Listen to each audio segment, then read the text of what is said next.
Why do we say bless you when someone sneezes? Ever wondered why we say bless you when someone sneezes? It's a tradition that dates back centuries and has some interesting origins.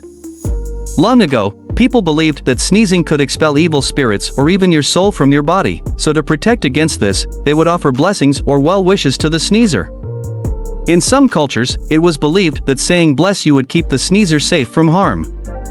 Over time, this tradition evolved into a polite gesture of goodwill and courtesy.